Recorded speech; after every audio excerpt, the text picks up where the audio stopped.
Welcome to my podcast, So Deep. This is the third episode of the series under the umbrella of the power of mentoring. And the episode is about unlocking your potential, identify opportunity, and elevate yourself through a mentor. In last episode, we talked about two things. We talked about the story of India, how India had gone through different stages, and now there is a need of awakening because we are already in the phoenix, we have crossed the phoenix stage and there's a need of awakening. And in awakening, the need of a mentor is a must and critical. We also talked about certain facts and figures, statistics, how important is mentoring, how it impacts positively, and without it, how impacts negatively. So that's a profound data. Today, in our episode, we will talk about two things. We first will talk about the real-time examples in India, elsewhere, about mentoring, how a mentor and mentee relationship has resulted into fantastic things. And the second thing is, what we'll talk about is about between me and Amulya, we created something called BootCamp in Birlasoft, and we will talk about that journey, how we impacted and transformed lives through mentoring.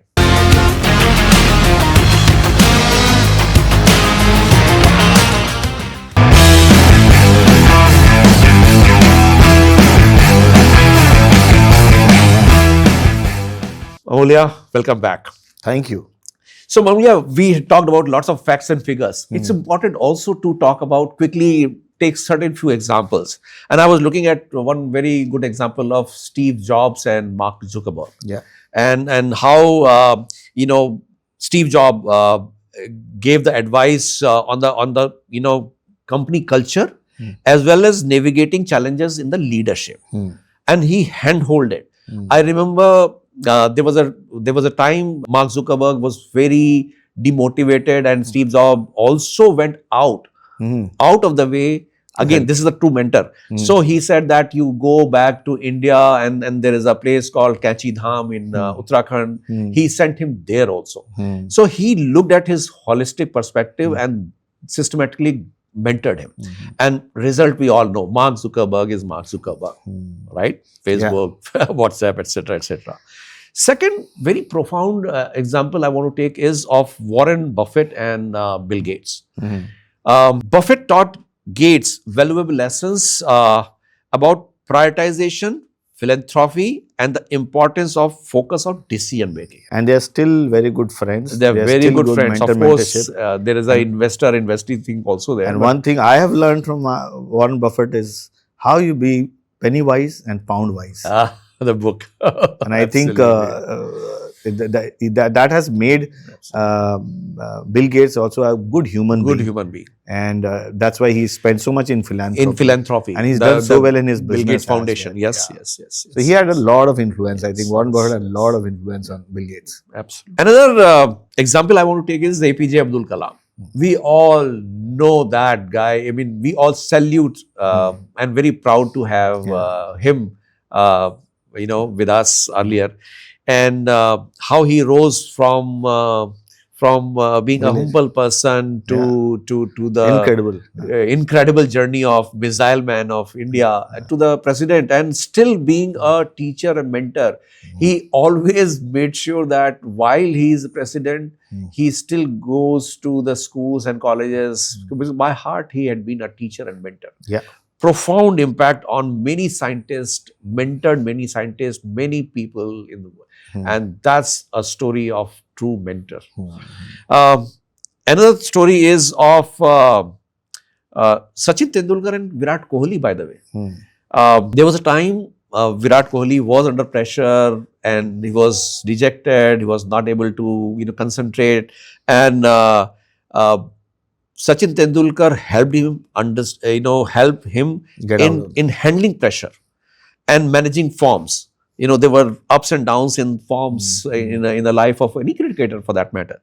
So how to handle that pressure and still sustain, come out and prevail.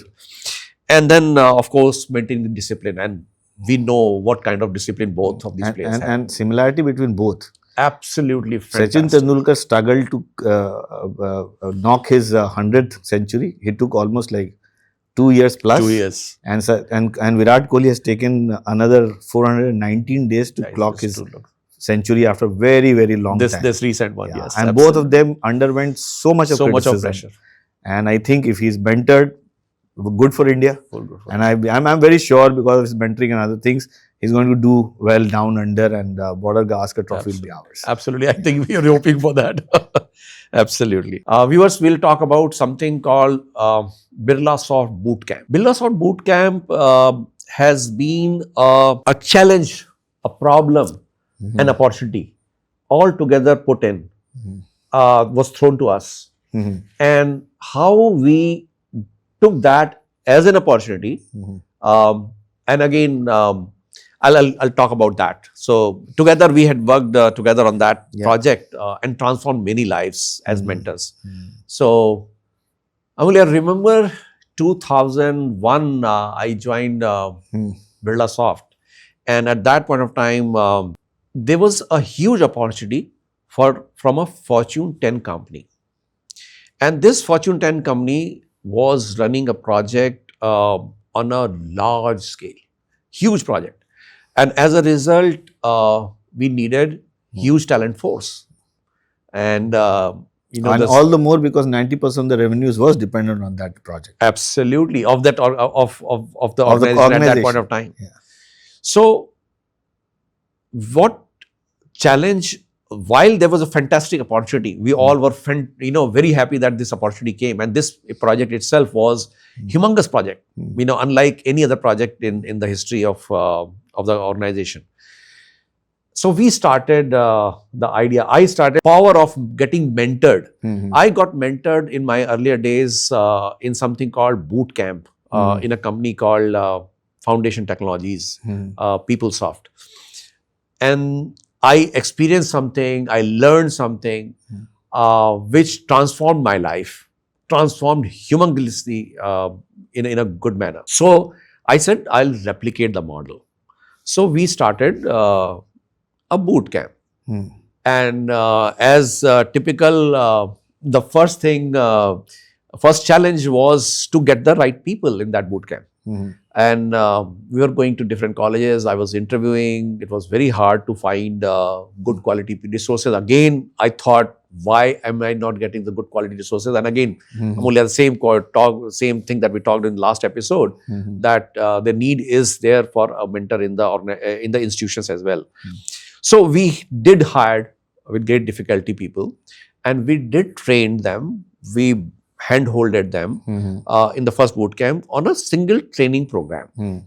Typical structure of training, and 3 months training, and then you are deployed. Two things happened at the end of the program. First, the whole team was hijacked, was poached by the biggies, the competitors, because they got trained ready-made resources. So it was difficult for us to digest how else to do that. So there were a lot of ideas came that we do the bonds, this, that. I said, no, I mean, that was difficult for us to do. I mean, that was not in our philosophy.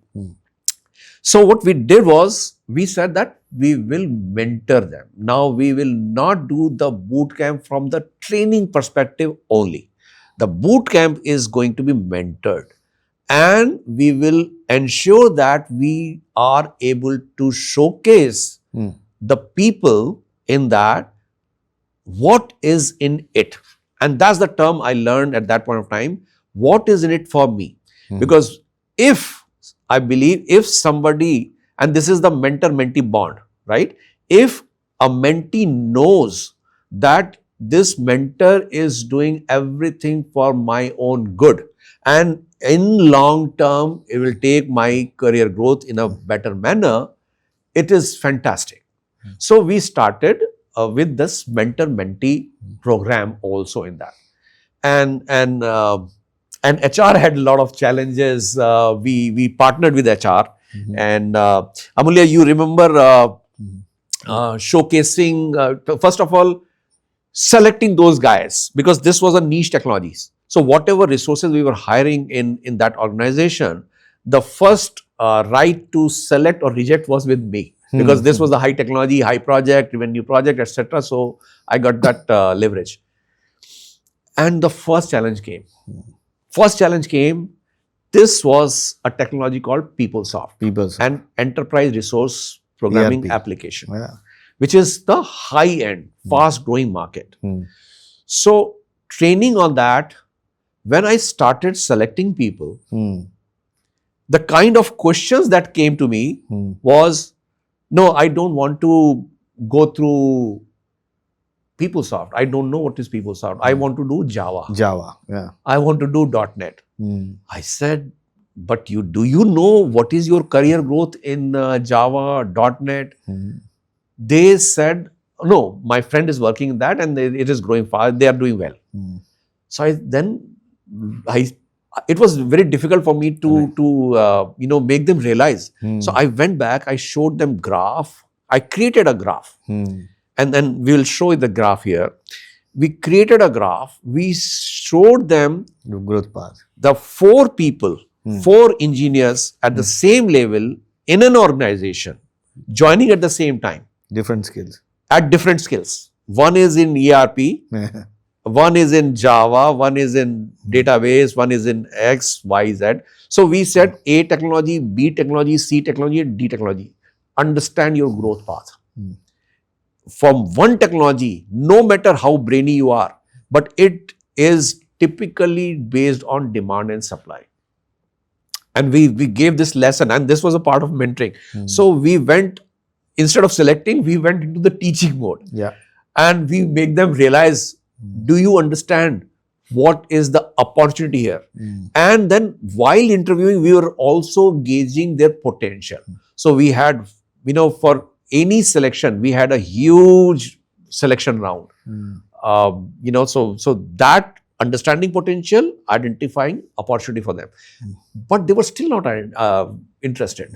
I mean, very few came to the first boot camp by just probably listening to me. And rest of the people went to Java.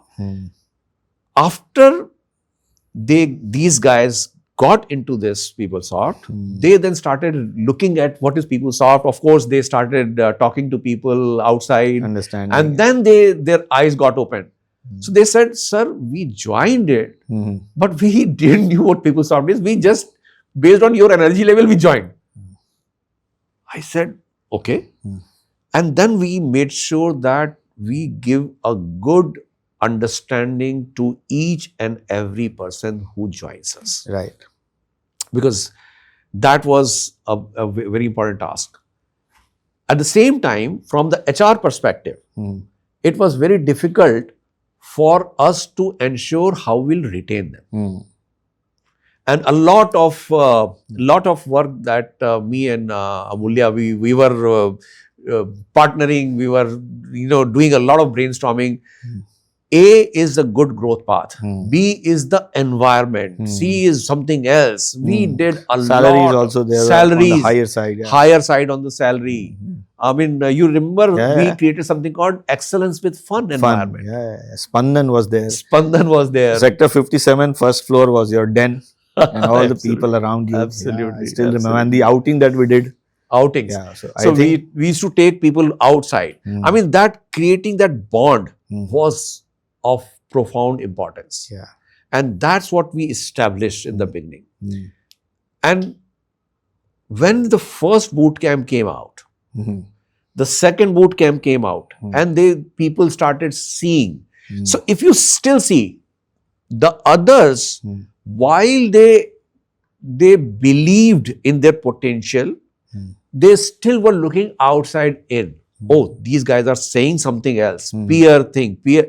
A peer word is always more, creates more credibility than anybody else. So that's another thing that we did. So we did a lot of things. However, from technology side, we made sure that we did a lot of things. From HR side, Amulya, you want to share certain thought process? So I think that was a huge learning.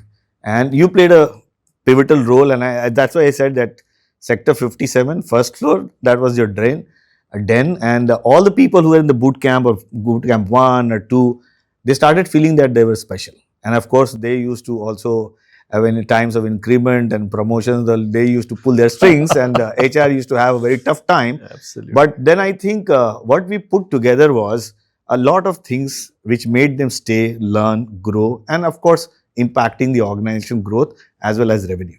So one thing that I learned later in my part of our life, that we focused not on head count, but the heart count. So I think we actually won the heart of the people, and they realized whatever is being done to them is for good. And today also, if you know, and if you look at LinkedIn or Facebook, there are people in Canada or US or Europe who are still bonded and still talk about what happened in bootcamp. And that's a big example of the impact that bootcamp had, right? The BBC, Birlasoft bootcamp, right? So apart from that, of course, one organization that I think we worked together was Birlasoft, where we felt that we were free, we had fun, we delivered, where CEO, CFO, COO, CHRO, all the vice president used to participate. Correct. So whenever we said excellence with fun, whether it was internal, external, and the Spandan team that we talked about, or outings, apart from the technology that we were talking about, and giving the of taking the care of their livelihoods, increase in pay, their growth path in the organization, all charted out. And I think we hardly saw the attrition in double figures. Everybody was glued. 2.5%. Everybody was 2.5, which is amazing at that point, where people actually got into an ERP, which was the novel thing apart from the plain vanilla Javas or .NETs of the world, but they stayed. And that's the power of changing from a hardware to a software way of mentoring people and taking them. Absolutely. And since you said this, I want to, I know 2.5% was the attrition. But I remember my moment of joy or moment of overwhelming feeling at the heart was when people who had left and joined IBM on a higher salary and a larger organization started coming back. And I said, okay, what's pulling you back? They said, this is home. This is where we are taken care of.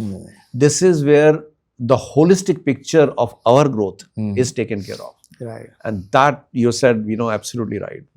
And 2.5% attrition rate was huge. I mean, I remember there was a data point talked about. There was around 28% to 35% attrition rate in PeopleSoft was there in various type of organizations. And we were sitting at 2.5%. Just imagine. Amazing story. Amazing. What also I want to talk about this experience, and I want your views, is we connected over the period of time. As you rightly said, we didn't ensure that these guys are trained, exploit their potential, but continuously on their personality side, on their software side, on their human aspect, they were really taken care of. And I think I must compliment you, Amulya, because all these initiatives, you by the way, my viewers, if I say Amulya is to sing 2 lines, he can just create a charisma here. He had done that everywhere, and he was leading that from the front. The atmosphere, the energy that he created. You want to talk about that? So I told you, because that energy came from all the leaders and all the people participating. So never in a moment where we actually said that, okay, we are doing this. There was a head gear day. Where people got everything, and but the CHRO, Naren, he got his hair colored. I said, boss, what is this? Well, this is fun. So if you have this kind of environment where you're actually touching hearts of the people, they're going to come back. Absolutely. So that, and mentoring is all about that. So wherever you are, if that happens to any person, they are bonded for life. Bonded for life. Yeah. Indeed. Recently, I did certain initiatives and I called these boot campers. Everybody hugged me. I mean, the love from my side to them and from their side to me. I mean, that love was so profound. So mentoring is much more beyond a short term interjection or short term intervention in anybody's life. It's a long term relationship that we create. Amulya, you want to talk about what, in your opinion, is the benefit of mentoring for mentors? What mentors take out of it? Yeah, so we are living in a times where you learn from the people who are working with you. Absolutely. And when you talk about mentoring, so it can happen 360. So your bosses, whom you look up to, the peers who are good, better and best. Then the best learning happens mentees. Absolutely. How can you get that learning from here? So let's say if technology, we might not be good, but our kids are so good in technology. So if you're not open to learning from them on different apps that they're using, will be outdated, right? And then of course there's a group mentoring that you have to learn. If you are going into some areas which you like and there are people who are doing, let's say for a music club, right? So when you think that you are the best singer, you'll go and realize, nee, there are other people who can sing well. And then you go and talk to them and say, okay, what do you do for your voice? How are you modulating, or how can you have that kind of pitch? So that's a group mentoring that happens, right? And you can't. So I remember that dialogue from Nawazuddin Siddiqui in Manjhi or something, the mountain man, where he says, so mentorship is like, he says, boss, तुम भगवान के भरोसे बैठे हो, क्या पता भगवान तुम्हारे भरोसे बैठा हो. So you can't just wait and say, boss, kahin se we'll get a mentor. You have to go. You have to seek, activate, search, maintain, actively search. Right? And when you get a good mentor, then I remember a song from Raja Hindustani ki aaye ho meri zindagi mein tum bahar ban ke. And I think life will flourish and you'll be the most happiest in terms of being contented, your growth in terms of financial, spiritual, personal, family, and you'll be a complete man. Absolutely. Yeah. So that's the power of mentoring for me. Absolutely. I mean, rightly said. Absolutely. You took both the examples so well. Mentoring. I wish from our discussions, our viewers can understand the power and impact of mentoring. Each individual. By the way, I have been a mentor to so many people for so long. But at the same time, I'm still a mentee to my original mentor, who mentored me, who started mentoring me in 1991. So he is still a mentor, and recently he gave me a newer kind of advice, and I'm trying to absorb and I'm trying to grow on that. So any person, any mentee will be always a mentee. I mean, the person can play the mentor role for somebody else. Yeah. And I think it's a responsibility, as you said, Amulya, it's a responsibility of each one of us that when we learn, we gain something from somewhere. It is our equal responsibility to give back, to be a mentor for a mentee. So while you said rightly that each person should actively seek a mentor, I'm sure there are so many mentors out there who may not realize, I mean, they would be very happy to come forward to help, because that's a human nature. If somebody has learned, I think the good people always would want to come forward. But of course, if we go in our own silos, somebody will come, or here will say somebody will come. So that marriage will not happen. So please proactively go, seek, take advice of a mentor, and that will truly unlock your potential. Identify opportunities around you. I mean, just be a Hanuman. Look for a Jamwant. Please understand you have powers no less.